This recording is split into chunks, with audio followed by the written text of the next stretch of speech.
तो सुनिए, कहानी अब उस ट्रेन के डिब्बे में आ पहुंची है जहां मोमबत्तियों की हल्की रोशनी में खाना सजा है और बाहर रात के आकाश में रंग बिरंगे तारे फूट रहे हैं, जैसे कोई सपना सच होने वाला हो। भले ही दोनों औरतें बिस्तर पर वीर प्रताप से गहरी मोहब्बत का इजहार करती हों, प्रिय कहकर पुकारती हों, फिर भी वे कभी भी धोखा दे सकती हैं। वो जुनवान और मुरोग शोए को हमेशा यही लगता था कि वीर प्रताप उन्हें पूरी तरह भरोसा नहीं करते। बस उनकी ताकत इतनी ज्यादा है कि उन्हें चिंता नहीं कि ये दोनों महल से कोई राज चुरा लेंगी। उत्तर देश की तोपें देश का सबसे बड़ा राज थीं। वो जुनवान को अभी भी यकीन नहीं हो रहा था कि वीर प्रताप उन्हें ये राज दिखाने को तैयार हो गए। वीर प्रताप मुस्कुराए और बोले, इतनी दूर तक आ गए हैं, अब क्या सच में लगता है कि मैं मजाक कर रहा हूं? वो जुनवान ने हल्के से जवाब दिया, उम्मीद है कि बाद में पछतावा नहीं होगा। वीर प्रताप ने कोई परवाह नहीं की, सीधे दोनों औरतों को अभ्यास मैदान में ले गए।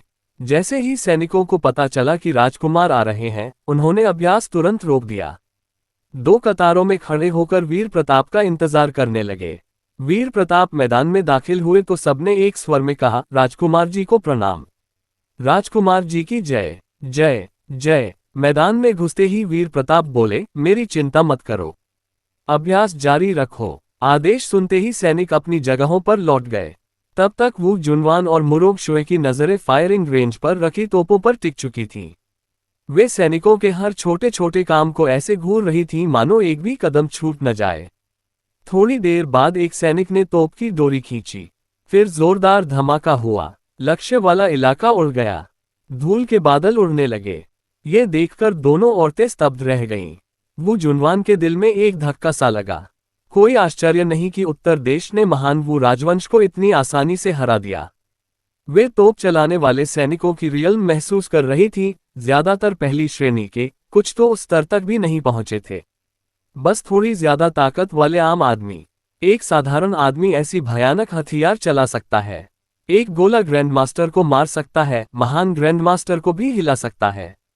अगर इनकी संख्या ज्यादा हो तो दूसरे राजवंशों के मार्शल आर्टिस्ट उत्तर देश के सामने आम आदमी से ज्यादा कुछ नहीं, सही कहें तो चींटियों से भी कम। तभी सैनिकों ने तोपों की सामूहिक बौछार की। पल भर में दूर का लक्ष्य क्षेत्र बड़े बड़े गड्ढों से भर गया। उड़ती धूल कई मीटर ऊंची दीवार सी बन गई। ये देख वो जुनवान पूरी तरह हक्की बक्की रह गई। मुरोग शोए के मन में भी यही ख्याल आया, अगर द यूए राजवंश उत्तर देश से टकराया तो उनकी हार तय है। लगता है आज़ादी मिलने में अब ज्यादा दिन नहीं लगेंगे। वीर प्रताप से उनका पुराना समझौता था, द यूए राजवंश के हारते ही वो आज़ाद हो जाएंगी। उत्तर देश के पास ऐसे हथियार हैं तो द यूए की हार तय है। मुरोग शोए को अचानक एक उलझन हुई, आज़ाद होने के बाद वो क्या करेगी? उत्तर देश छोड़कर किसी विद्वानों वाले शांत शहर में बस जाएंगी। तोपों की गरज लगातार गूंज रही थी, मगर दोनों औरतों के मन तोपखाने से कहीं दूर भटक चुके थे। बहुत देर बाद वीर प्रताप ने देखा कि दोनों खोई हुई हैं। बोले, क्या खुद आजमा कर देखना चाहोगी? आवाज सुनकर वो जुनवान होश में आई। बोली, लगता है आप सच में डरते नहीं कि मैं इन तोपों की बनावट समझ लूंगी। वीर प्रताप कुछ कहने ही वाले थे कि वो जुनवान ने आगे कहा, जरूरत नहीं, मैंने काफी देख लिया। इन तोपों का इस्तेमाल मुश्किल नहीं है। असली मारक ताकत इन धातु के गोले में है, न कि तोप में। उनकी उदासीनता देख वीर प्रताप बोले, अगर दिलचस्पी नहीं तो चलो दूसरी जगह देखते हैं, बाकी सैनिक कैसे अभ्यास करते हैं। फिर वीर प्रताप दोनों को दूसरे दूसरे अभ्यास मैदानों में ले गए। आधा दिन बीत गया। वो जुनवान ने देखा कि डरावने हथियारों के अलावा उत्तर देश की सेना की ट्रेनिंग और अनुशासन बिल्कुल अलग है। सेना ज्यादा अनुशासित लग रही थी, आदेश मिलते ही तुरंत अमल। ये देख वो जुनवान को बहुत आश्चर्य हुआ। इतना कामुक राजकुमार और उसकी सेना में इतना अच्छा अनुशासन, दोनों में कोई मेल ही नहीं। शाम ढलने लगी। वीर प्रताप दोनों औरतों को लेकर ट्रेन की ओर लौटे। आज की चांदनी बड़ी साफ और खूबसूरत थी। उसकी रोशनी ट्रेन की खिड़कियों से अंदर आ रही थी। लोगों के चेहरों पर दिव्य सी चमक बिखेर रही थी। वीर प्रताप दोनों को दूसरे डिब्बे में ले गए। मेज पर खाना पहले से सज्जा था। डिब्बे में बत्तियां नहीं जलाई गई थीं, सिर्फ मोमबत्तियां जल रही थीं। उनकी रोशनी में खाना और भी स्वादिष्ट लग रहा था। भूख जगाने वाला नजारा था। वो जुनवान को थोड़ा अजीब लगा। समझ नहीं आई कि वीर प्रताप क्या करने वाले हैं। वीर प्रताप मुस्कुराए और बोले, बैठिए। दोनों औरतें बिना ज्यादा सोचे बैठ गईं। खाना खाने लगीं। सच कहें तो राजकुमार महल का खाना उनके स्वाद के मुताबिक था।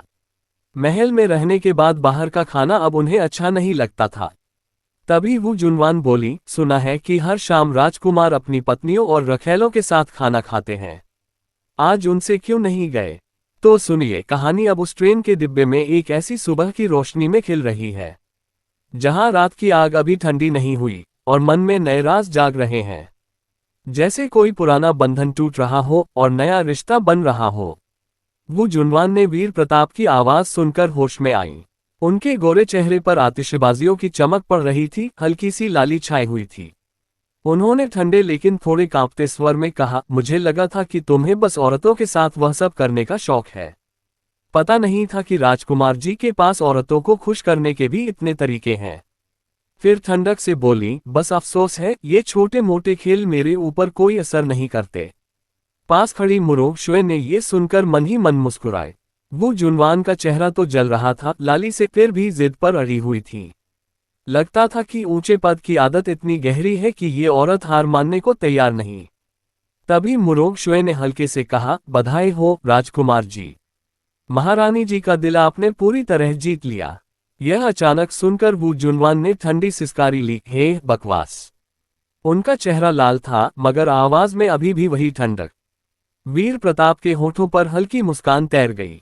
उन्हें ये औरत की जिद बहुत पसंद थी।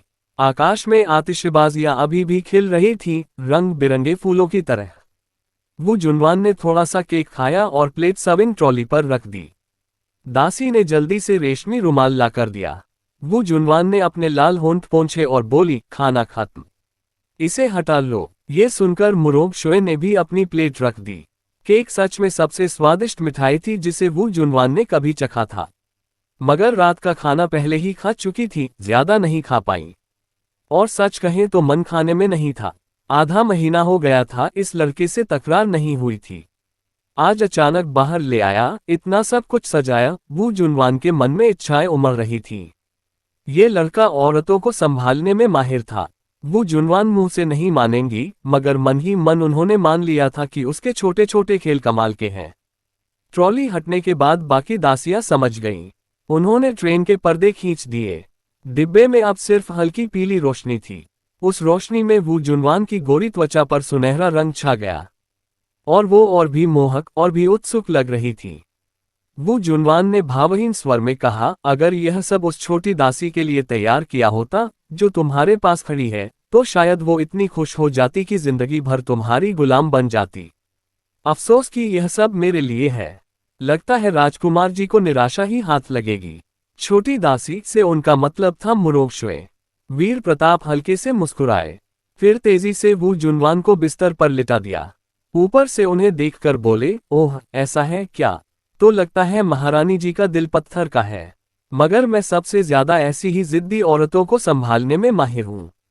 वो जुनवान ने बिना भाव बदले कहा, तो मैं सच में देखना चाहती हूं कि मशहूर उत्तर राजकुमार के पास और क्या क्या तरीके हैं। उनकी आवाज में साफ चुनौती थी। वीर प्रताप हंसे। उन्हें ये औरत बहुत दिलचस्प लग रही थी।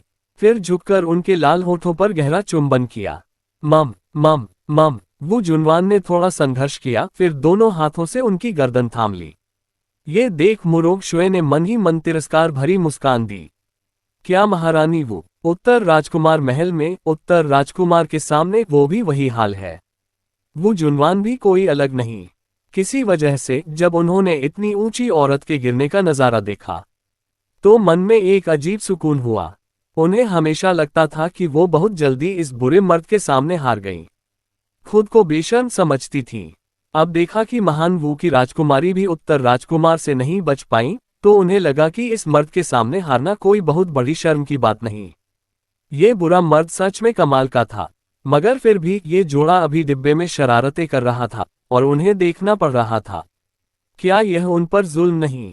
उन्हें लगा जैसे वो कोई रखैल दासी हो, हालांकि वो हुआई सम्राट की दासी थी। मगर उत्तर देश आने के बाद कम से कम दूत का पद तो था। मुरोग शुए भावुक हो ही रही थी कि वीर प्रताप और वो जुनवान पूरी तरह खो चुके थे। मेरी जान वानयान, मुझे प्रिय कहो। ओह प्रिय, वू जुनवान की आवाज सुनकर मुरोक शुए ने हल्की सिसकारी ली। उठी, कहीं और जाने की सोची, मगर अभी उठी ही थी कि उस शैतान ने उन्हें खींच लिया। प्रतिक्रिया करने का मौका भी नहीं मिला। वीर प्रताप के होंठ उनके लाल होठों पर आ गए। एक तरफ महान राजवंश की ऊंची राजकुमारी, दूसरी तरफ ठंडी और शानदार प्रतिभा वाली औरत, दोनों साथ में वीर प्रताप की आंतरिक जंगली ताकत को चरम पर ले गईं।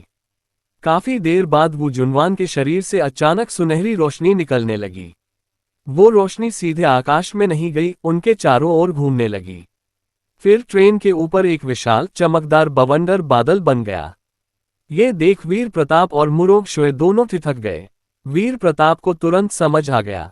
हालांकि वू जुनवान के शरीर से कोई खंभा जैसी रोशनी नहीं निकल रही थी, मगर उनकी आभा अब उनकी जैसी हो चुकी थी। मतलब वू जुनवान अब यूनिटी रियल्म में है, छद्म सेलेस्टियल बन चुकी हैं। वीर प्रताप को लगा आंखें खुल गईं। वू जुनवान ने ऐसी हालत में यूनिटी रियल्म हासिल कर ली। इस दुनिया ने उन पर कौन सी परीक्षा डाली होगी? उनके मन में उत्सुकता भर गई। तभी वू जुनवान ने अपने शरीर को देखा, सुनहरी रोशनी, थोड़ा हैरान। मगर वीर प्रताप जल्दी होश में आए। पता नहीं वू जुनवान की यह हालत अनुभव में क्या नयापन लाएगी। उन्होंने बिना इंतजार किए मुरोक शुए को एक तरफ फेंका, फिर उन्हें वापस खींच लिया। अभ्यास से पता चला वू जुनवान की यह हालत सच में अलग अनुभव दे रही थी। जल्द ही वू जुनवान के शरीर की सुनहरी रोशनी वापस उनके अंदर समा गई। आकाश का वह चमकदार तूफान धीरे धीरे खत्म हो गया। सुबह सुबह सूरज की पहली किरण ट्रेन की खिड़की से अंदर आए। डिब्बा पूरी तरह अस्त व्यस्त था। फटा हुआ फीनिक्स रेशमी वस्त्र गलियारे में पड़ा था। वीर प्रताप वू जुनवान को गले लगाए थे, वो आधी लेटी हुई उनके ऊपर थी। मुरोक शुए पास में लेटी थी। वीर प्रताप का निजी डिब्बा बड़ा था, मगर महल के कमरे जितना नहीं। बिस्तर भी छोटा था, इसलिए तीनों एक साथ लेटना मुश्किल था। ऐसे ही लेटे थे। जैसे ही वू जुनवान की आंख खुली, उन्होंने कहा, राजकुमारी मानती है कि राजकुमार में कुछ हुनर है, औरतों को खुश करने में माहिर। अब से तुम मेरे पुरुष रखेल हो। उठते ही फिर वही जिद। मुरोक शुए हंस पड़ी, बोली, पहली बार देखा कि कोई राजकुमारी अपने पुरुष रखेल के सामने इतनी लाचार हो, रोती बिलखती। वू जुनवान को ताना बुरा लगा। ठंडी सिसकारी ली और बोली, अगर कभी किंगरू उत्तर राजकुमार महल आई, तो राजकुमारी उनसे पूछेगी कि वो अपनी दासियों को कैसे सिखाती हैं।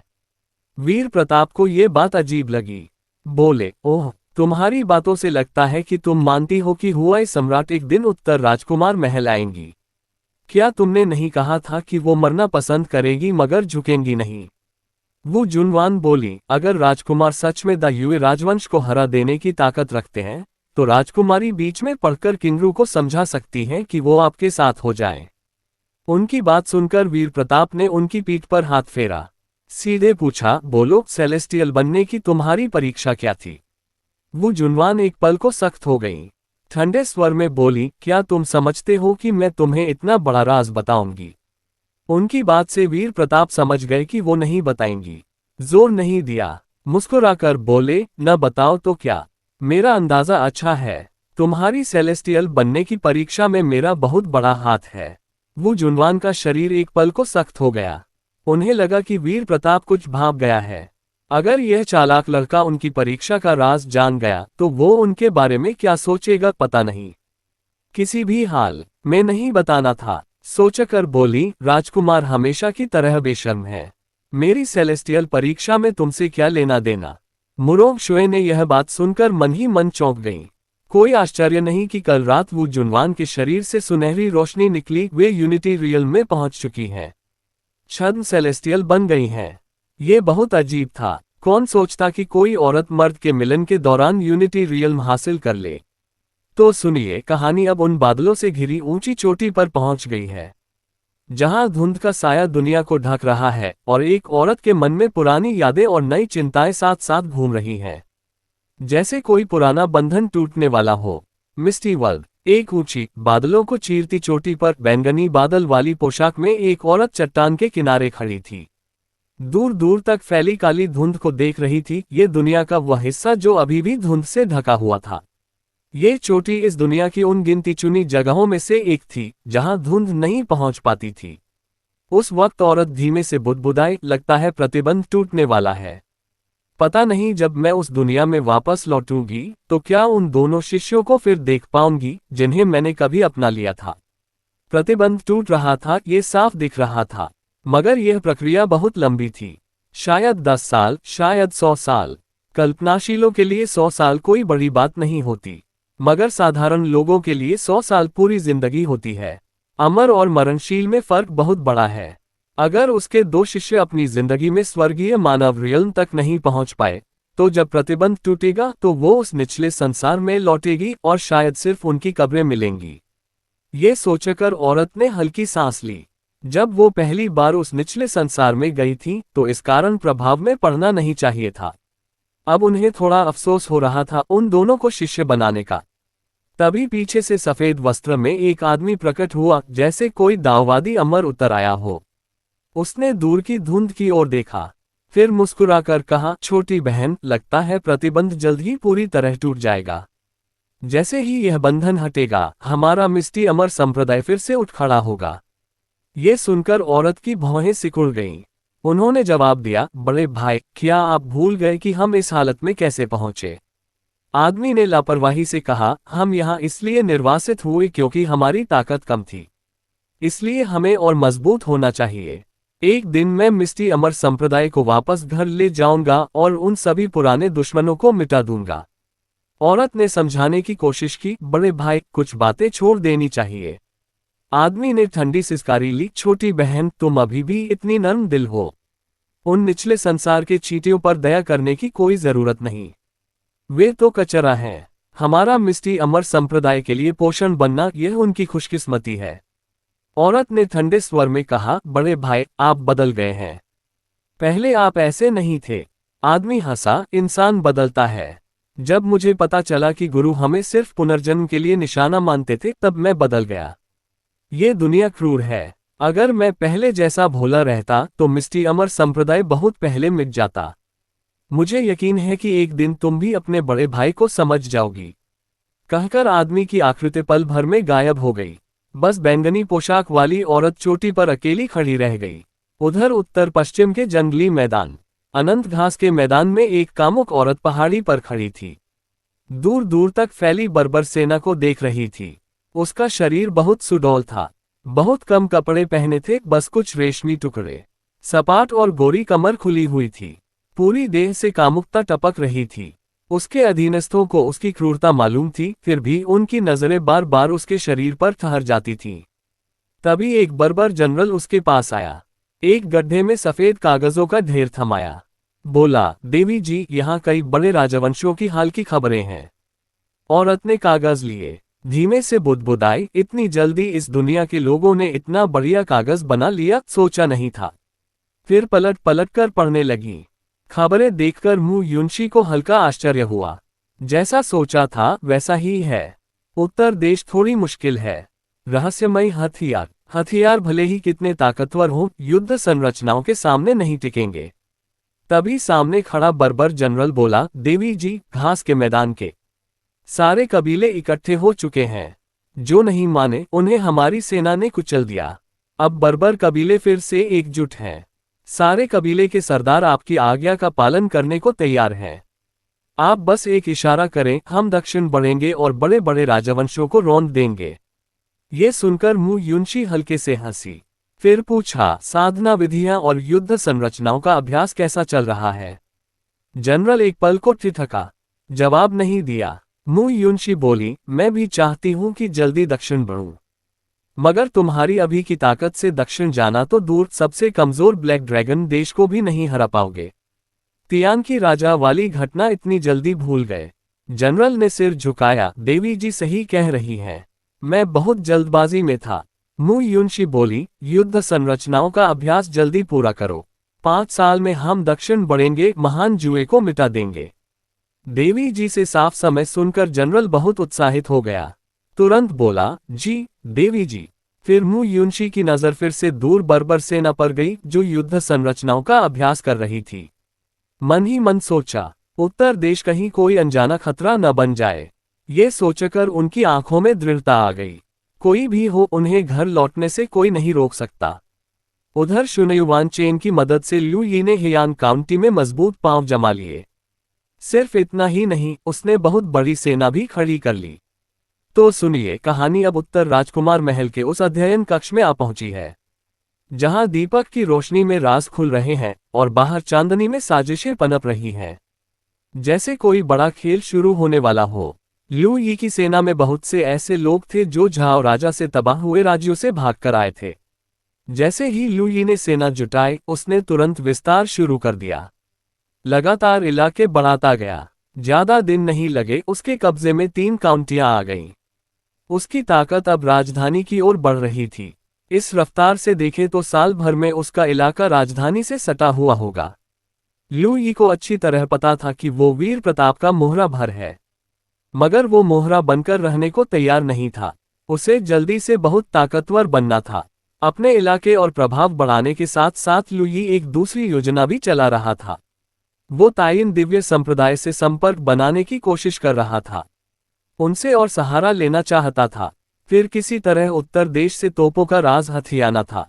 शुनयुवान चेन ने हेयान काउंटी पर जो हमला किया था, उसने लू यी के मन पर गहरा असर डाला। वो अक्सर सपनों में देखता तोपों से उसके शरीर के टुकड़े उड़ रहे हैं। अब उसके मन में तोपों के प्रति एक गहरी लालसा जाग गई थी। उसे यकीन हो गया था, अगर उसके पास अपनी तोपें होंगी तो उत्तर देश की सेना से डरने की कोई जरूरत नहीं रहेगी। मगर तोपें बनाने का नक्शा हासिल करना आसान नहीं था। हाल ही में उसने कई गुटों को भेजा शुनयुवान चेन के साथ आई बंदूकों को चुराने। सब नाकाम रहे। कुछ सफलताएं मिली भी, मगर चुराई गई बंदूकों में बारूद नहीं था। उन्हें खोलकर देखा, कुछ समझ नहीं आया। लू यी ने चुपके से और बढ़िया कारीगर जुटाए।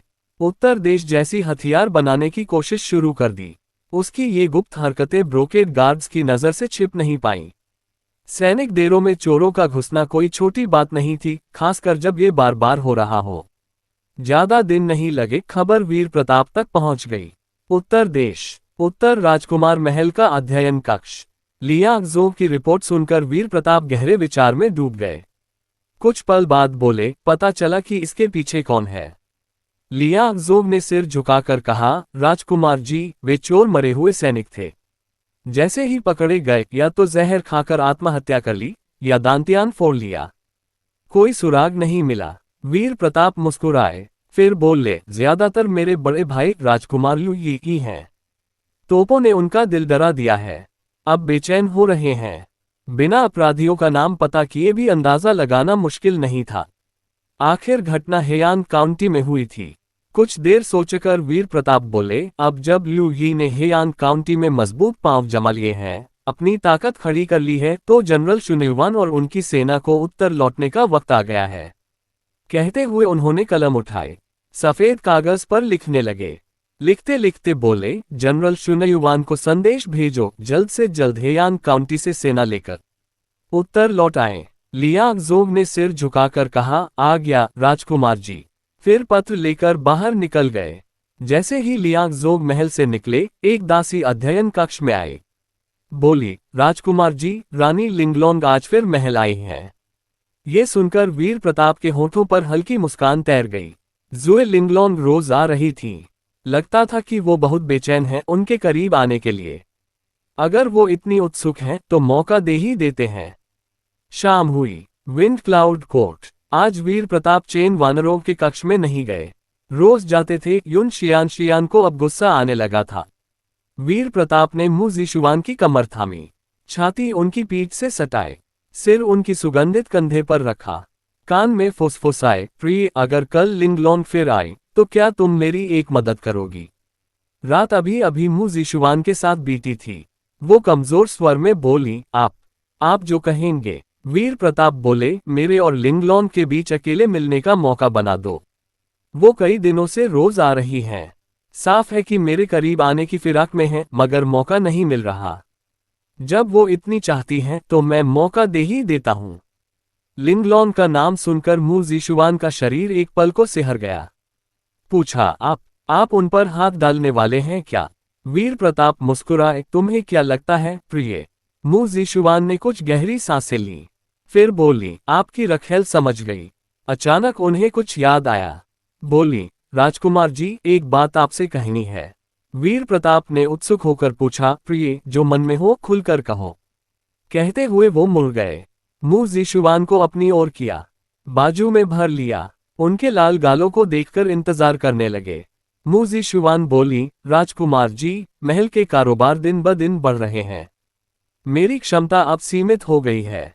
मैं थक जाती हूँ। मुंह जीशुवान में योग्यता थी। महल के आंतरिक मामलों को संभालने में वो बहुत अच्छी थी। शुरू में कारोबार कम थे, दबाव नहीं था, मगर अब कुछ कारोबार बहुत बड़े हो गए। संख्या बढ़ गई। मुंह जीशुवान को साफ महसूस हो रहा था वो अब बोझ नहीं उठा पा रही हैं। पिछले कुछ दिनों में उन्हें पता चला कि येवनानयान जैसी ताकतवर औरत ने भी खजाने की जिम्मेदारी दूसरों को सौंप दी है। मुंह जीशुवान को लगा अब वक्त आ गया है कि वो भी ऐसा करे। जिम्मेदारियां बढ़ने से नींद तक का वक्त नहीं बचता। अगर आज रात वीर प्रताप विंडक्लाउड कोर्ट में न आते तो शायद वो अभी भी कारोबार के काम में लगी होती। तो सुनिए कहानी अब उस विंडक्लाउड कोर्ट की सुबह में आ पहुंची है, जहां सूरज की पहली किरणें बिस्तर पर लेटी उस औरत के गोरे शरीर पर पड़ रही हैं, और मन में एक अजीब सी उदासी और स्वीकारोक्ति साथ साथ घुल रही है। वीर प्रताप ने मुंह जीशुवान की बात सुनकर एक पल को ठिठक गए। सच में हाल के दिनों में उन्होंने महल के कारोबार की तरफ बहुत कम ध्यान दिया था। महल के कारोबार दिन ब दिन फैल रहे थे। ये कारोबार इतने विशाल थे कि आधुनिक बड़ी कंपनियों से कम नहीं थे। मुंह जीशुवान अकेली ही दर्जनों बड़ी कंपनियों को संभाल रही थी। ऊपर से महल के आंतरिक मामले भी देखती थी। चाहे कितनी भी योग्य क्यों न हो, ये बोझ कोई भी अकेला नहीं उठा सकता था। वीर प्रताप बोले, प्रिय, अभी उत्तर देश में भरोसेमंद लोग बहुत कम हैं। क्या कोई ऐसा है जिस पर भरोसा करके कुछ कारोबार सौंप सके, जिसे जिम्मेदारी दी जा सके? मुंह जीशुवान ने थोड़ा सोचा, फिर बोली, यह फैसला राजकुमार जी ही करें। रखेल के लिए ये ठीक नहीं कि ऐसे मामलों में दखल दे। मुंह जीशुवान भले ही उत्तर राजकुमार महल की महारानी हो, मगर उन्हें डर था कि अगर उन्होंने मनमाने ढंग से किसी को कारोबार सौंप दिया तो लगेगा कि वो अपनी अलग ताकत खड़ी कर रही हैं। उन्हें ऐसी चिंता नहीं चाहिए थी, इसलिए फैसला वीर प्रताप पर ही छोड़ दिया।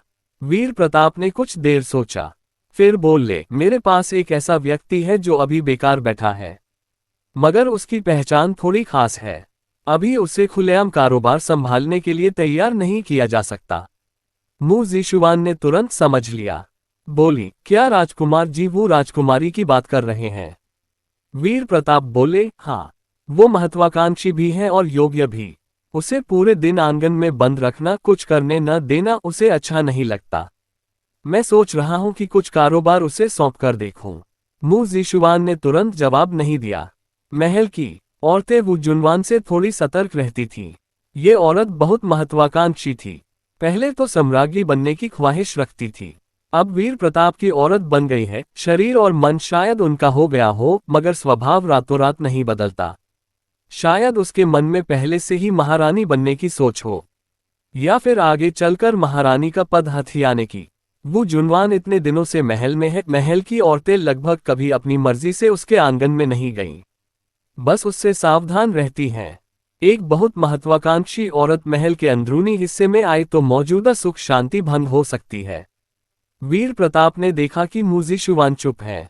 पूछा, प्रिय, क्या डर है कि उसकी महत्वाकांक्षा बहुत बढ़ जाएगी और महल को नुकसान पहुंचा देगी?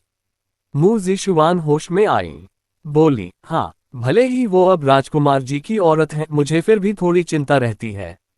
बात अधर में छोड़ दी।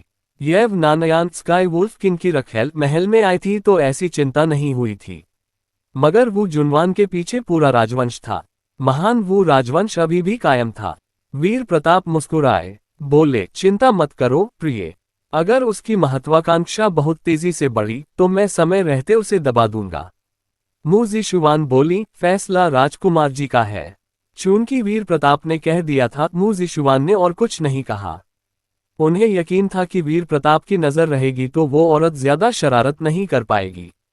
मगर मुंह जीशुवान ने फिर पूछा, राजकुमार जी, महान वू की राजकुमारी ने अभी तक उत्तर राजकुमार महल में औपचारिक रूप से शादी नहीं की है। अगर लोग जान गए कि उन्होंने महल के कारोबार संभालने शुरू कर दिए तो क्या वो हमारे रिश्ते पर शक नहीं करेंगे? वो जुनवान उत्तर देश में बंधक बनकर आई थी, सीधे शादी करके नहीं। अगर अब वीर प्रताप इतने बड़े कारोबार उनकी जिम्मेदारी में दे देते हैं तो सबसे मूर्ख भी समझ जाएगा कि दोनों के बीच कुछ चल रहा है। यह महान वू राजवंश को समझाना मुश्किल होगा, और उत्तर देश में भी कुछ लोग चिंता में पड़ जाएंगे क्योंकि वू जुनवान ने अभी तक औपचारिक रूप से शादी नहीं की थी। वीर प्रताप ने थोड़ा सोचा, फिर बोले, ऐसा करते हैं, वो अभी तुम्हारी मदद के लिए कुछ कारोबार संभालेंगी, मगर नाम तुम्हारा ही रहेगा। मू जीशुवान ने पूछा, क्या राजकुमारी मान जाएंगी? आखिर वू जुनवान पहले ऊंचे पद पर थी, सम्राज्ञी बनने की ख्वाहिश रखती थी। अब किसी और के अधीन काम करना और ऊपर से उस काम का श्रेय किसी और औरत को मिलना, शायद वो राजी न हो। वीर प्रताप मुस्कुराए, मान जाएंगी। बस ये बात, बहुत दिन हो गए विंड क्लाउड कोर्ट में रात नहीं गुजारी, आज रात तुम्हारी रियल्म को और मजबूत कर दूंगा। कहकर उन्होंने मू जीशुवान की कमर थामी, पलटकर उन्हें नीचे दबाया, फिर उनके होठों पर होंठ रख दिए। सुबह हुई, एक गर्म किरण कमरे में आई। सुनहरी रोशनी उस औरत के शरीर पर पड़ रही थी जो पहले से ही इतनी खूबसूरत थी कि अब सपनों सी लग रही थी। जब वो जुनवान की आंख खुली, उन्होंने चादर उठाए, गोरी त्वचा खुलकर सामने आए, अंदरूनी कपड़े फेंके हुए थे। वो जुनवान ने ठंडी सिसकारी ली, ये सब उस आदमी की वजह से है, मुझे ऐसी बुरी आदत डाल दी। पहले वो हमेशा कपड़े पहनकर सोती थी। उत्तर राजकुमार महल आने के बाद एक वक्त था जब वो आदमी रोज आता था, फिर धीरे धीरे आदत पड़ गई बिना कपड़ों के सोना। कभी कभी कपड़े पहनकर सो जाती, सुबह उठती तो कपड़े उतरे होते।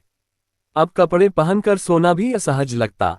उस आदमी के शरीर की छूने की तलब और बढ़ गई थी। वो जुनवान ने कमरे की ओर देखा, हल्की सांस ली। सब कुछ इतना अवास्तविक लग रहा था। भले ही उस आदमी ने उन्हें ले लिया हो, अब वो उससे दूर नहीं रह सकती थी, और उनकी सेलेस्टियल बनने की शर्त भी उस आदमी से जुड़ी हुई थी। स्वर्ग सच में उनसे खेल रहा था। बस, सब कुछ नियति है, मेरी किस्मत में यही लिखा था, उन्होंने मन ही मन स्वीकार कर लिया। तो सुनिए, कहानी अब उस गर्म पानी के कुंड में डूब गई है, जहां भाप उठ रही है और दो दिलों के बीच की बातें भी भाप की तरह उड़ रही हैं, जैसे कोई पुराना राज खुलने वाला हो। वो जुनवान ने वीर प्रताप की लंबी खामोशी देखी, फिर हल्के से हंसकर बोली, लगता है राजकुमार जी अब डरने लगे हैं। आवाज सुनकर वीर प्रताप होश में आए, उनके होठों पर हल्की मुस्कान तैर गई। उन्होंने वो जुनवान के कान में फुसफुसाया, एक पल के लिए तो डरा दिया था। वो जुनवान ने ठंडे स्वर में कहा, अब डर लग रहा है? क्या सोचा था, मैं आसानी से हार मान लूंगी, या फिर मेरी सेलेस्टियल बनने की परीक्षा में तुम्हारा कोई हाथ नहीं? वीर प्रताप ने उनकी कमर और कसकर थामी। गर्म पानी में उनके शरीर एक दूसरे से सटे हुए थे। उन्होंने धीमे से कहा, मैंने कभी नहीं सोचा कि तुम इतनी आसानी से हार मान लोगी, मगर अब सब साफ है। तुम्हारी परीक्षा में मेरा बहुत बड़ा रोल है, और वो रोल इतना आसान नहीं जितना लग रहा है। वो जुनवान का शरीर एक पल को सख्त हो गया। उन्होंने मुड़कर वीर प्रताप की आंखों में देखा, बोली, तुम्हें क्या पता चला? वीर प्रताप ने मुस्कुराकर कहा, बस इतना पता चला कि तुम्हें 3 संतान की जरूरत है, और वो भी मुझसे। स्वर्गीय ताऊ ने तुम्हारी परीक्षा को मेरे साथ बांध दिया है। वो जुनवान की आंखें सिकुड़ गईं, एक पल को चुप रहीं, फिर ठंडे स्वर में बोली, तो अब तुम सोच रहे हो कि मैं तुम्हारे सामने झुक जाऊंगी? 3 संतान, और फिर सेलेस्टियल बन जाऊंगी? वीर प्रताप ने उनकी ठुड्डी थामकर चेहरा ऊपर किया, बोले, झुकना नहीं, साथ चलना। तुम्हें पता है कि छद्म सेलेस्टियल से असली सेलेस्टियल बनना कितना मुश्किल है। हम दोनों की रियल्म इतनी ऊंची है कि संतान होना नामुमकिन सा है। स्वर्गीय ताऊ ने ये परीक्षा इसलिए रखी है ताकि तुम्हें मुझसे बार बार जुड़ना पड़े। वो जुनवान ने ठंडी हंसी ली, बोली, तो तुम्हें लगता है कि मैं ये सब स्वीकार कर लूंगी? तुम्हारे बच्चे पैदा करके अपनी महत्वाकांक्षा दफन कर दूंगी। वीर प्रताप ने उनकी कमर पर हाथ फेरा, धीमे से कहा, महत्वाकांक्षा दफन नहीं होगी, बदलेगी। तुम सम्राज्ञी बनना चाहती थी, अब मेरे साथ रहकर तुम असली सेलेस्टियल बन जाओगी, फिर देखना तुम्हारी महत्वाकांक्षा कितनी ऊंची उड़ान भरेगी। वो जुनवान चुप रहीं। गर्म पानी में उनका शरीर अब भी वीर प्रताप से सटा हुआ था। मन में हजारों ख्याल दौड़ रहे थे। कुछ देर बाद बोली, अगर मैं मान भी लूं, तो क्या गारंटी है कि तुम मुझे धोखा नहीं दोगे, या फिर मेरे बच्चे पैदा होने के बाद मुझे कैद करके रख लोगे? वीर प्रताप ने उनकी आंखों में देखकर कहा, मैं धोखा नहीं देता, और तुम्हें कैद करने की जरूरत नहीं पड़ेगी। क्योंकि जब तुम सेलेस्टियल बन जाओगी तुम खुद मेरे साथ रहना चाहोगी। वू जुनवान ने ठंडी सिसकारी ली। बोली, तुम बहुत आत्मविश्वासी हो। वीर प्रताप हंसे। बोले, शायद, मगर तुम्हें भी तो अब पता चल गया होगा मैं जो चाहता हूं वो कर गुजरता हूं। कहते हुए उन्होंने वू जुनवान को और कसकर अपनी ओर खींचा। पानी में छोटी छोटी लहरें उठीं। वू जुनवान ने विरोध नहीं किया, बस धीमे से कहा, देखते हैं क्या स्वर्गीय ताओ की यह परीक्षा सच में इतनी आसान है। उसी वक्त कमरे के बाहर से एक हल्की खटखटाहट आए। दासी की आवाज सुनाई दी, महारानी जी, राजकुमार जी, नाश्ता तैयार है। वीर प्रताप ने वू जुनवान की ओर देखा, मुस्कुराकर बोले, चलो नाश्ता करते हैं, फिर बात जारी रहेगी। वू जुनवान ने ठंडे स्वर में कहा, हाँ, बात तो बहुत बाकी है। तो सुनिए, कहानी अब उस गर्म कुंड की भाप में घुल गई है, जहां पानी की लहरें उठ रही हैं और दो दिलों के बीच का तनाव भी लहरों सा बढ़ रहा है, जैसे कोई पुराना राज अब खुल ही जाने वाला हो। वीर प्रताप ने वू जुनवान की बात सुनकर हल्के से मुस्कुराया, फिर धीमे स्वर में बोले, तुम्हें क्या लगता है मैं इतनी जल्दी डर जाऊंगा? वू जुनवान ने ठंडे स्वर में कहा, अगर डर नहीं लग रहा तो फिर मुझे महल के कारोबार क्यों सौंप रहे हो? कोई और ढूंढ लो। वीर प्रताप ने उनकी कमर पर हाथ फेरा। गर्म पानी में उनके शरीर एक दूसरे से सटे हुए थे। बोले, एक पल को तो डर लगा था, मगर फिर सोचा सेलेस्टियल बनने की शर्त किसी के लिए भी बहुत बड़ी होती है। कोई भी इतनी आसानी से अपनी परीक्षा का राज नहीं बताता, क्योंकि अगर कोई जान जाए तो वो उसे रोकने की कोशिश कर सकता है। तुमने खुद बता दिया, इसका मतलब है कि तुम्हारी परीक्षा धोखा देने वाली नहीं है। वो जुनवान की आंखें सिकुड़ गईं।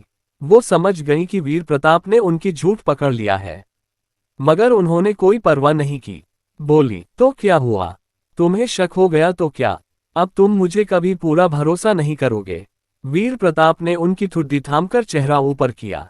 बोले, अगर धोखा देने वाली नहीं तो शायद मेरे साथ जुड़ी हुई है, और अगर मेरे साथ है तो मेरा अंदाजा है कि तुम्हारी परीक्षा मुझे संतान देने की है। ये सुनते ही वू जुनवान का पूरा शरीर एक झटके से सख्त हो गया। उनकी आंखें फैल गईं। उन्हें उम्मीद नहीं थी कि वीर प्रताप इतनी आसानी से सही अंदाजा लगा लेंगे। उनके शरीर की यह सख्ती महसूस करके वीर प्रताप ने उनके कान में फुसफुसाया, वानयान प्रिय, इतनी बड़ी प्रतिक्रिया, लगता है मैंने सही ठीक पकड़ा। वो जुनवान होश में आईं। जल्दी से इनकार किया, बकवास। इस दुनिया में सेलेस्टियल बनने की परीक्षा इतनी आसान कैसे हो सकती है? सिर्फ संतान पैदा करना। तुम्हारी कल्पना बहुत दूर तक जाती है। वीर प्रताप बोले, ओह, तो संतान पैदा करना आसान नहीं है, फिर शायद 2 संतान। वो जुनवान फिर से सख्त हो गईं। उनका शरीर एक बार फिर कांप उठा। ये देख वीर प्रताप मुस्कुराए। बोले, वानयान प्रिय, फिर से घबरा गईं। लगता है इस बार भी सही ठीक पकड़ा। वो जुनवान ने ठंडे स्वर में कहा, क्या राजकुमार जी आज सुबह सुबह सिर्फ मेरी परीक्षा का राज उगलवाने आए हैं? वीर प्रताप हंसे। बोले, विषय बदल रही हो, सोचकर देखो मैं बहुत करीब पहुंच चुका हूं। अगर 2 नहीं तो शायद 3 संतान। हाँ, मुझे यकीन है तुम्हारी परीक्षा मुझे 3 संतान देने की है। ये सुनकर वो जुनवान पूरी तरह जड़ हो गई। ये शैतान सच में सही अंदाजा लगा चुका था। भले ही वीर प्रताप ने सही पकड़ लिया हो, वो जुनवान मानेगी नहीं। उन्होंने ठंडे स्वर में कहा, अगर राजकुमार जी के पास और कोई काम नहीं तो जा सकते हैं। वीर प्रताप बोले, काम कैसे नहीं होगा? जब आया हूं तो सुबह की कसरत तो होगी ही। कहते हुए उन्होंने वो जुनवान के हाथ कुंड के किनारे पर रख दिए। उनकी बाहें किनारे पर टिकीं। फिर सुबह की कसरत शुरू हो गई। वीर प्रताप ने उन्हें बहुत जोर नहीं दिया। उन्हें याद था कि आज असली मकसद क्या है। कुछ देर बाद उन्होंने वो जुनवान की कमर थामी, उन्हें अपनी गोद में बिठा लिया। फिर बोले, मैं तुम पर बहुत भरोसा करता हूँ। कल से तुम जीशुवान की मदद करोगी, महल के कारोबार संभालने में साथ दोगी। कल मैं तुम्हें जीशुवान से मिलवाने ले चलूंगा। वो जुनवान ने भावहीन स्वर में कहा, क्या राजकुमार जी सच में मानते हैं कि मेरी परीक्षा उन्हें 3 संतान देने की है? अगर वीर प्रताप को यकीन नहीं होता तो वो इतना बड़ा फैसला कैसे लेते? वो जुनवान को ये समझ नहीं आ रहा था। ये लड़का बहुत निडर था। वीर प्रताप मुस्कुराए। बोले, तुम राज छिपाने में अच्छी नहीं हो। अभी अभी तुम्हारा शरीर कितना सख्त हो गया था, घबराहट साफ झलक रही थी। साफ है कि मैंने सही ठीक पकड़ा। ये सुनकर वू जुनवान चुप हो गईं।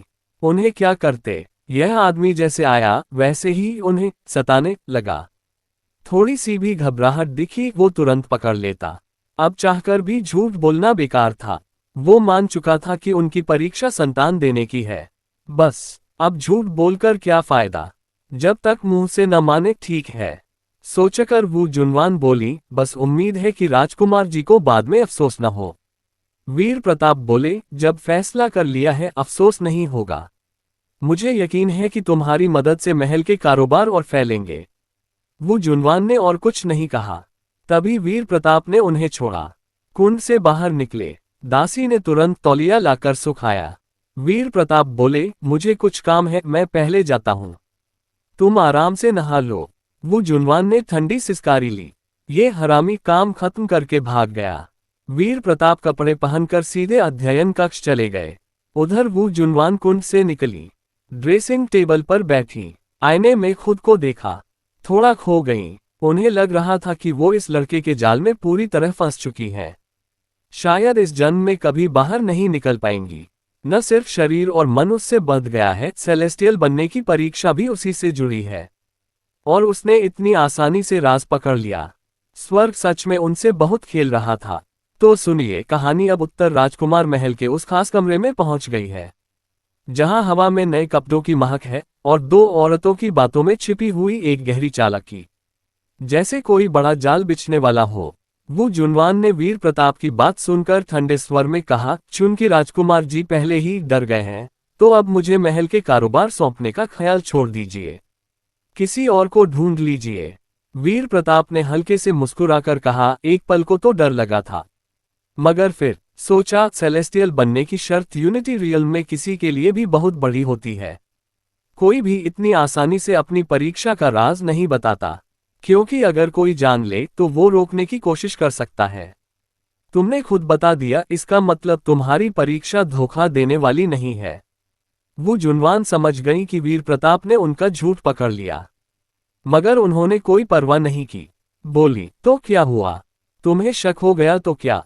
अब तुम मुझे कभी पूरा भरोसा नहीं करोगे। वीर प्रताप ने उनकी कमर और कसकर थामी। गर्म पानी में उनके शरीर एक दूसरे से सटे हुए थे। बोले, अगर धोखा देने वाली नहीं तो शायद मेरे साथ जुड़ी हुई है, और अगर मेरे साथ है तो मेरा अंदाजा है कि तुम्हारी परीक्षा मुझे संतान देने की है। ये सुनते ही वो जुनवान का पूरा शरीर एक झटके से सख्त हो गया। उनकी आंखें फैल गईं। उन्हें उम्मीद नहीं थी कि वीर प्रताप इतनी आसानी से सही अंदाजा लगा लेंगे। उनके शरीर की यह सख्ती महसूस करके वीर प्रताप ने उनके कान में फुसफुसाया, वानयान प्रिय। इतनी बड़ी प्रतिक्रिया, लगता है मैंने सही ठीक पकड़ा। वो जुनवान होश में आईं। जल्दी से इनकार किया, बकवास। इस दुनिया में सेलेस्टियल बनने की परीक्षा इतनी आसान कैसे हो सकती है? सिर्फ संतान पैदा करना। तुम्हारी कल्पना बहुत दूर तक जाती है। वीर प्रताप बोले, ओह, तो संतान पैदा करना आसान नहीं है। फिर शायद दो संतान। वो जुनवान फिर से सख्त हो गईं। उनका शरीर एक बार फिर कांप उठा। ये देख वीर प्रताप मुस्कुराए। बोले, वानयान प्रिय। फिर से घबरा गईं। लगता है इस बार भी सही ठीक पकड़ा। वो जुनवान ने ठंडे स्वर में कहा, क्या राजकुमार जी आज सुबह सुबह सिर्फ मेरी परीक्षा का राज उगलवाने आए हैं? वीर प्रताप हंसे। बोले, विषय बदल रही हो। सोचकर देखो, मैं बहुत करीब पहुंच चुका हूं। अगर दो नहीं तो शायद 3 संतान। हाँ, मुझे यकीन है तुम्हारी परीक्षा मुझे 3 संतान देने की है। ये सुनकर वो जुनवान पूरी तरह जड़ हो गई। ये शैतान सच में सही अंदाजा लगा चुका था। भले ही वीर प्रताप ने सही पकड़ लिया हो, वो जुनवान मानेगी नहीं। उन्होंने ठंडे स्वर में कहा, अगर राजकुमार जी के पास और कोई काम नहीं तो जा सकते हैं। वीर प्रताप बोले, काम कैसे नहीं होगा? जब आया हूं तो सुबह की कसरत तो होगी ही। कहते हुए उन्होंने वो जुनवान के हाथ कुंड के किनारे पर रख दिए।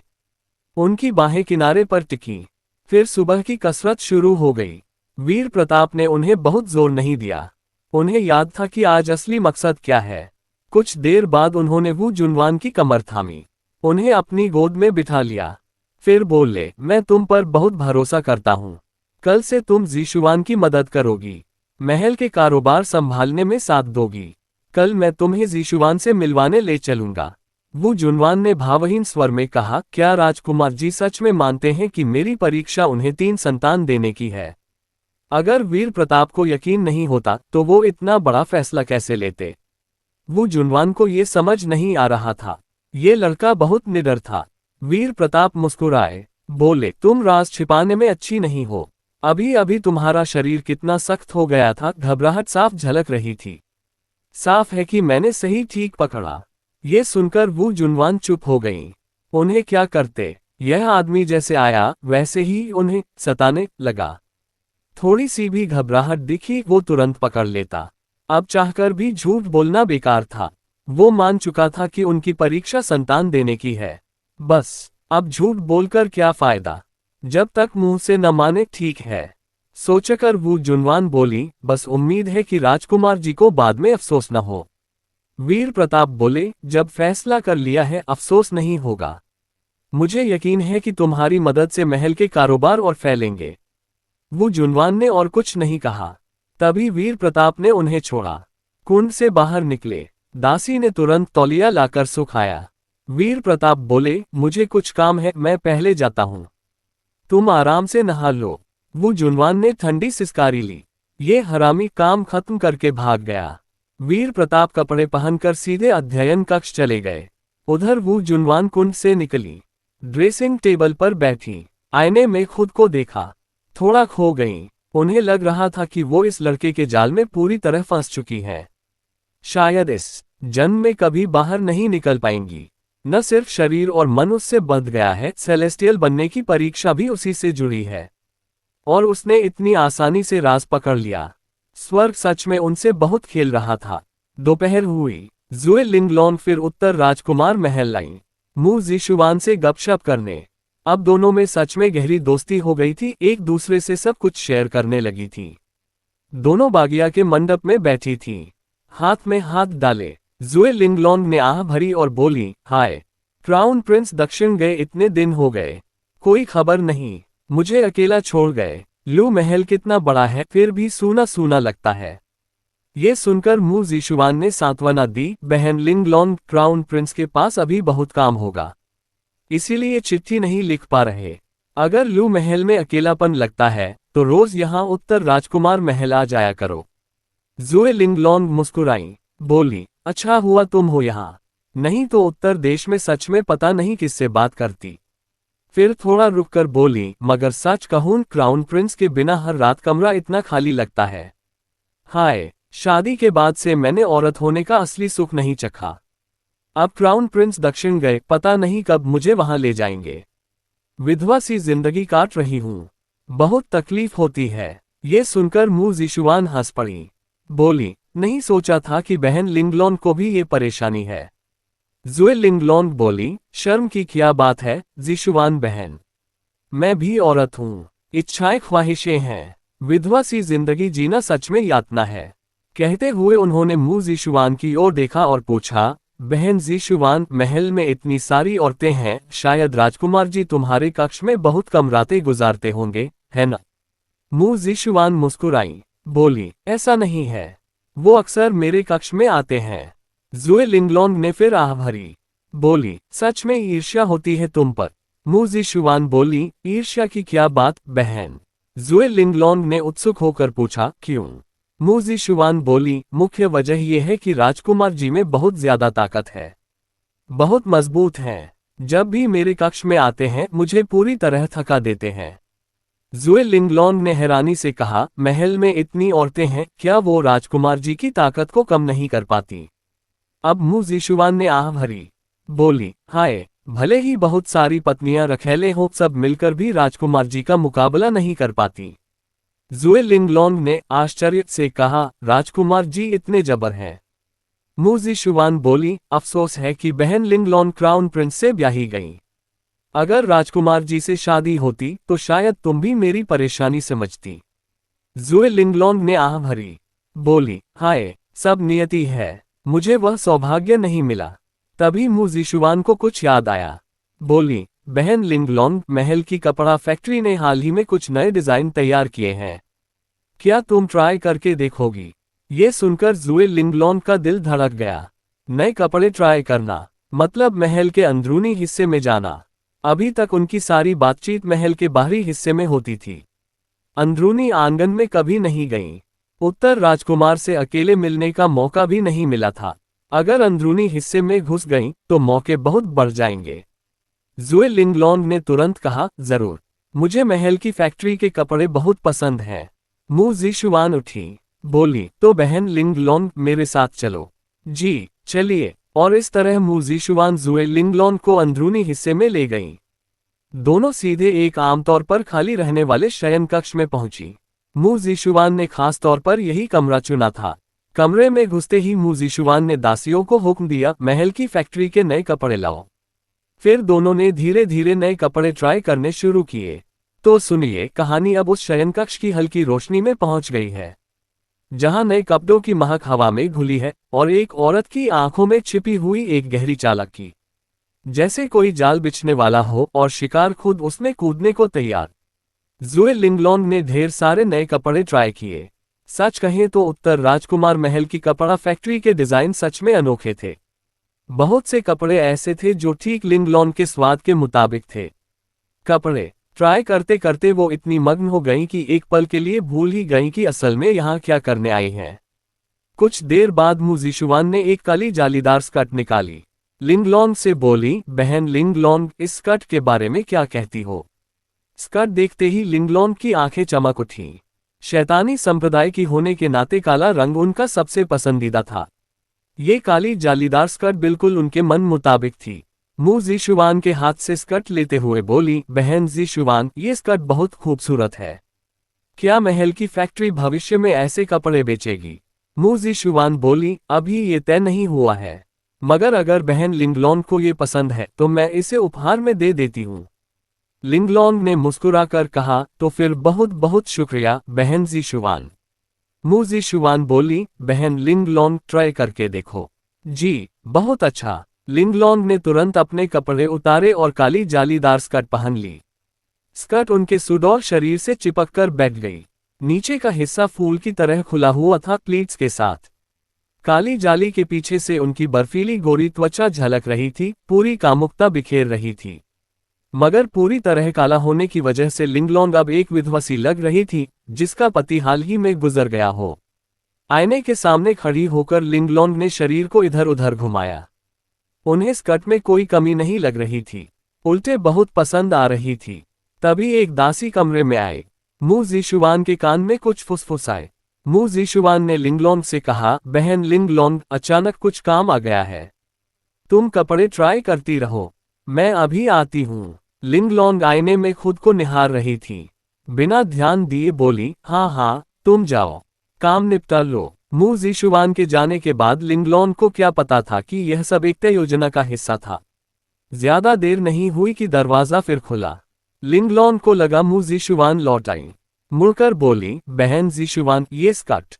बात पूरी होने से पहले वो ठिठक गईं, क्योंकि दरवाजे पर मु जीशुआन नहीं, उत्तर राजकुमार खड़े थे। उत्तर राजकुमार को देखते ही लिंगलोंग के मन में खुशी की लहर दौड़ गई। वो महल में इसी मौके की तलाश में आई थी। आज इतने आसानी से कमरे में उत्तर राजकुमार आ गए। अब बस यही दुआ थी कि मु जीशुआन थोड़ी देर बाद आए या फिर बिल्कुल ना आए, ताकि वो इस मौके का पूरा फायदा उठा सकें, उत्तर राजकुमार को अपनी मोहिनी में फंसा सकें। तभी वीर प्रताप मुस्कुराते हुए बोले, तो यहाँ भाभी लिंगलोंग है। मुझे लगा जीशुआन कपड़े ट्राई कर रही हैं। लिंगलोंग ने मधुर स्वर में कहा, जीशुआन बहन को कुछ काम आ गया, पता नहीं कब लौटेंगी। वीर प्रताप बोले, अच्छा। कहते हुए उनकी नजरें लिंगलोंग पर टिक गईं। काली जालीदार स्कर्ट में उनकी लंबी गोरी टांगे झलक रही थीं। स्कर्ट का कट थोड़ा तिरछा था और भी आकर्षक लग रहा था। उनकी नजरें टिकी देख लिंगलोंग के मन में और खुशी हुई। बिना कुछ किए ही यह आदमी मोहित हो रहा था।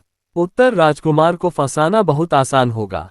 अब सबसे बड़ी चिंता थी कि मु जीशुआन कहीं जल्दी न लौट आए। अगर वो थोड़ी देर और ना आई तो लिंगलोंग को पूरा यकीन था कि वो इस कामुक आदमी का दिल जीत लेंगी। तभी वीर प्रताप ने कमरे में खड़ी एक दासी से कहा, जाओ देखो महारानी कहाँ गई हैं। दासी ने सिर झुकाकर कहा, जी राजकुमार जी। सारी दासियां चुपचाप बाहर निकल गईं। लिंगलोंग के मन में उत्साह की लहर दौड़ गई। यह आदमी ने दासियों को भी भगा दिया। अब उनका मौका आ गया था। दासियां जाते ही वीर प्रताप मुस्कुराते हुए लिंगलोन के पास आए। बोले, भाभी आज आप बहुत खूबसूरत लग रही हैं। सीधे तारीफ सुनकर लिंगलोन ने मुंह पर हाथ रखकर हल्के से हंसी। फिर बोली, छोटे भाई के मुंह में तो शहद लगा रहता है। कोई आश्चर्य नहीं कि जिशुवान बहन ने कहा था, महल की सारी औरतें आपसे सच्चा प्यार करती हैं। वीर प्रताप मुस्कुराए। बोले, भाभी गलत समझ रही हैं। जिशुवान बहन ने ऐसा कहा तो इसलिए नहीं कि मैं तारीफ करता हूं। लिंगलोंग ने उत्सुक होकर पूछा, तो फिर वजह क्या है? वीर प्रताप बोले, वजह समय आने पर पता चल जाएगी। लिंगलोंग बात आगे बढ़ाने ही वाली थी कि वीर प्रताप ने अचानक विषय बदल दिया। अब भैया दक्षिण में युद्ध लड़ रहे हैं। बहुत दिन लगेंगे लौटने में। भाभी उत्तर देश में अकेली है, कभी अकेलापन महसूस नहीं होता। लिंगलोंग ने आह भरी। बोली, छोटे भाई अच्छी तरह जानते हैं। हाँ, बहुत अकेलापन महसूस होता है। मगर क्या करूं, क्राउन प्रिंस से शादी है। बस उनके इंतजार में वफादारी से उत्तर देश में बैठी हूं। फिर थोड़ा रुककर बोली, सच कहूं तो आपकी रखैलों से ईर्ष्या होती है। वो रोज आपके साथ रह सकती हैं। यह बातें सुनकर वीर प्रताप धीरे धीरे लिंगलोंग के पास आए। बहुत करीब पहुंचकर रुक गए। बोले, ईर्ष्या की क्या बात? वो सब शिकायत करती हैं कि मैं घर पर रहता हूं, दिन रात उन्हें परेशान करता हूं, काम पर ध्यान नहीं देता। लिंगलोंग हंस पड़ी। बोली, ये तो इसलिए कि उन्हें भूख का पता नहीं। एक बार आप उन्हें छोड़कर चले जाओ, फिर उन्हें मालूम पड़ेगा कि तकलीफ क्या होती है। वीर प्रताप मुस्कुराए। बोले, तो क्या भाभी रोज भूखी रहती हैं? लिंगलोंग ने आंखें झुकाकर कहा, हाँ, बहुत तकलीफ होती है। वीर प्रताप बोले, यह मेरी गलती है। भैया जाते वक्त मैंने वादा किया था कि भाभी का पूरा ख्याल रखूंगा। मगर मुझे पता नहीं था कि आप इतनी तकलीफ में हैं। अब तो मुझे आपकी तकलीफ दूर करनी ही पड़ेगी। अपनी मोहिनी कला का इस्तेमाल करते हुए लिंगलोंग बोली, यह आपकी गलती नहीं छोटे भाई। गलती तो आपके भैया की है। भले ही वो उत्तर देश में होते, मैं फिर भी यातना झेल रही होती। तो सुनिए, कहानी अब उस शयनकक्ष की गर्म हवा में घुल गई है, जहां कपड़ों की सिलवटें बिखर रही हैं और एक औरत की सांसें तेज हो रही हैं। जैसे कोई जाल बिछ चुका हो और शिकार अब उसमें फंसने को तैयार। ज़ुए लिंगलोंग ने बहुत सारे नए कपड़े ट्राई किए। सच में महल की फैक्ट्री के डिजाइन कमाल के थे। कुछ कपड़े ऐसे थे कि जैसे उनके लिए ही बनाए गए हों। कपड़े बदलते बदलते वो इतनी मग्न हो गईं कि एक पल के लिए भूल ही गईं कि असल में यहाँ क्या मकसद लेकर आई थीं। कुछ देर बाद मु जिशुवान ने एक काली जालीदार स्कर्ट निकाली। लिंगलोंग से बोली, बहन लिंगलोंग, इस स्कर्ट के बारे में क्या कहती हो? स्कर्ट देखते ही लिंगलोंग की आंखें चमक उठीं। शैतानी संप्रदाय की होने के नाते काला उनका सबसे प्रिय रंग था। ये स्कर्ट बिल्कुल उनके मन मुताबिक थी। मु जिशुवान के हाथ से लेते हुए बोली, बहन जिशुवान, ये स्कर्ट बहुत खूबसूरत है। क्या महल की फैक्ट्री भविष्य में ऐसे कपड़े बेचेगी? मु जिशुवान बोली, अभी ये तय नहीं हुआ, मगर अगर बहन लिंगलोंग को पसंद है तो मैं इसे उपहार में दे देती हूँ।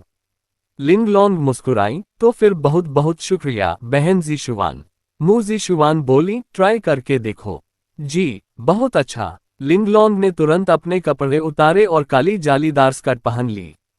स्कर्ट उनके सुडौल शरीर से चिपककर बैठ गई। नीचे का हिस्सा फूल की तरह खुला हुआ था, प्लीट्स के साथ। काली जाली के पीछे से उनकी बर्फीली गोरी त्वचा झलक रही थी, पूरी कामुकता बिखेर रही थी। मगर पूरी तरह काला होने की वजह से लिंगलोंग अब एक विधवा सी लग रही थी, जिसका पति हाल ही में गुजर गया हो। आईने के सामने खड़ी होकर लिंगलोंग ने शरीर को इधर उधर घुमाया। उन्हें स्कर्ट में कोई कमी नहीं लग रही थी, उल्टे बहुत पसंद आ रही थी। तभी एक दासी कमरे में आए। मु जिशुवान के कान में कुछ फुसफुसाए। मु जिशुवान ने लिंगलोंग से कहा, बहन लिंगलोंग, अचानक कुछ काम आ गया है।